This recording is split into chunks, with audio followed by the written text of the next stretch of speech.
नमस्कार व्यूअर्स। आज हम हिंदू धर्म के जीवन चक्र के बारे में बताने वाले हैं। प्रायः हिंदू जीवन शैली को 4 भागों में बांटा गया है। पहला ब्रह्मचर्य आश्रम, जो विद्यार्थी जीवन होता है। पहले तो सारे विद्यार्थी गुरुकुलों में पढ़ते थे और प्रॉपर ब्रह्मचर्य आश्रम का पालन करते हुए शिक्षा ग्रहण करते थे। उसके बाद गृहस्थ आश्रम होता था। उसके बाद वानप्रस्थ आश्रम होता था। वानप्रस्थ आश्रम में पूजा पाठ, तीर्थों का भ्रमण आदि करते थे और जीवन की मोह माया, पारिवारिक मोह माया से अलग होने की कोशिश करते थे। उसके बाद लास्ट होता था संन्यास आश्रम, जिसमें वो सही मोह माया त्याग कर संन्यास ले लेते थे और एकाकी जीवन व्यतीत करते थे। परंतु आजकल जीवन शैली ऐसी हो गई है कि उसको किन्हीं 2-4 भागों में नहीं बल्कि अनगिनत भागों में बांट सकते हैं।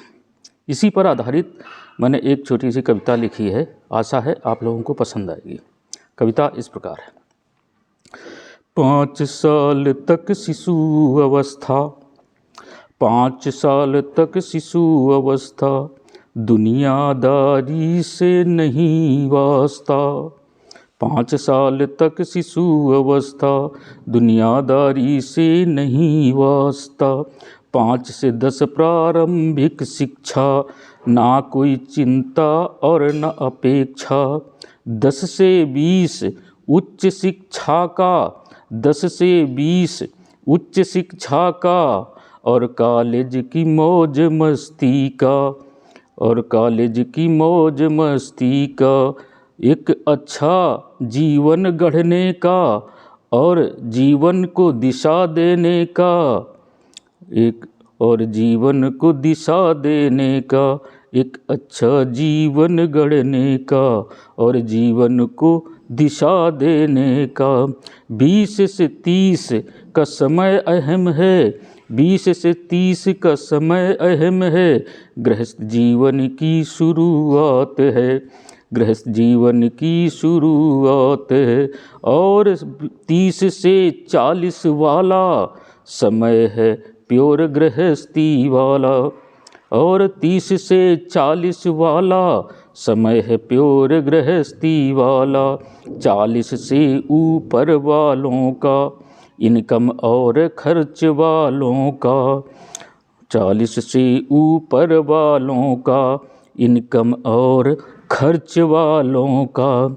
भय 50 के ऊपर जब से जुदा शान और शौक हुए तब से। 60 के ऊपर की मत पूछो, 60 के ऊपर की मत पूछो, एक समान सभी को समझो। 60 के ऊपर की मत पूछो, एक समान सभी को समझो। सेवानिवृत्ति का समय है आता, छोटा बड़ा ना कोई रह जाता। सेवानिवृत्ति का समय है आता, छोटा बड़ा न कोई रह जाता।